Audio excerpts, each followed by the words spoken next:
What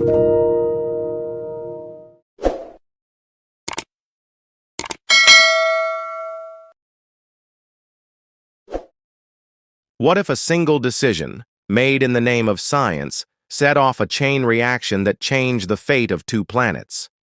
Today, we're diving into a fascinating short story called Kringloop, where Gideon de la Mer, a brilliant yet reckless nuclear physicist, sparks an unexpected war between Earth and Mars.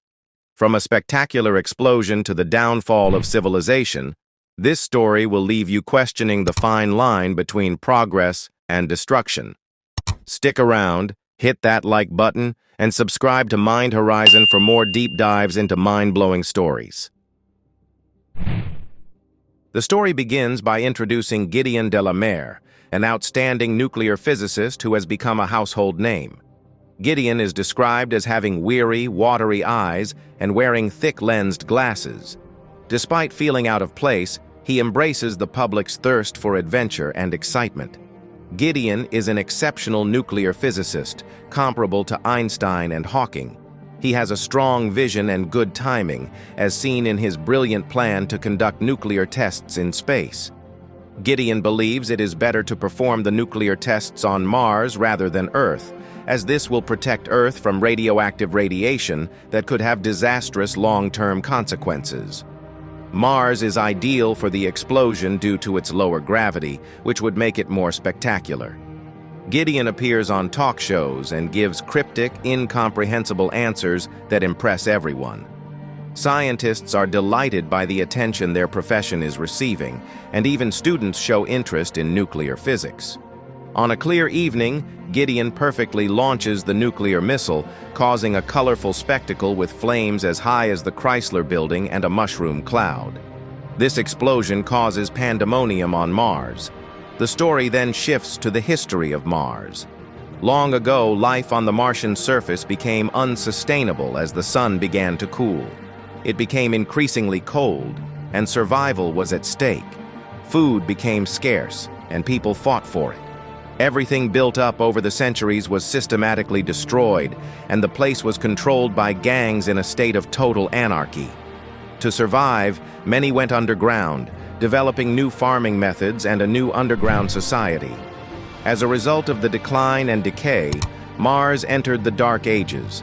The scientists under the Martian crust planned endlessly and sent an expedition to the surface to determine the threat from Earth. The expedition members contracted radiation sickness and died after proving that there had been an attack from Earth on their homeland. The Martian inhabitants wonder if the attack might be the work of their own descendants who never returned from a mission to Earth. After the previous attack, the Martian inhabitants stopped looking outward as they saw space as a threat. They devoted their energy to exploiting the interior of their planet.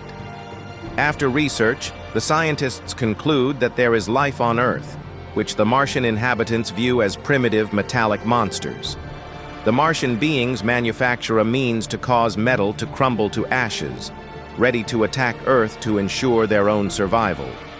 On Earth, astronomers notice a comet that explodes in space, which Gideon de la Mer sees as ordinary. A downpour then descends and destroys everything on Earth made of metal, leading to famine, plague, and darkness. The earthly civilization sinks back into the Dark Ages, while the beings on Mars rejoice over Earth's weak, easily breakable civilization that has just been saved from further attacks.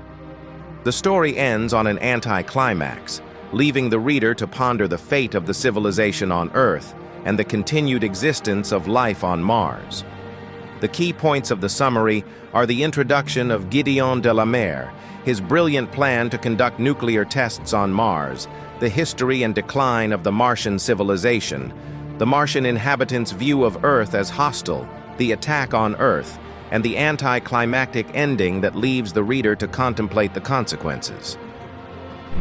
And that's the story of Kringloop, where one man's ambition reshaped the destiny of two worlds.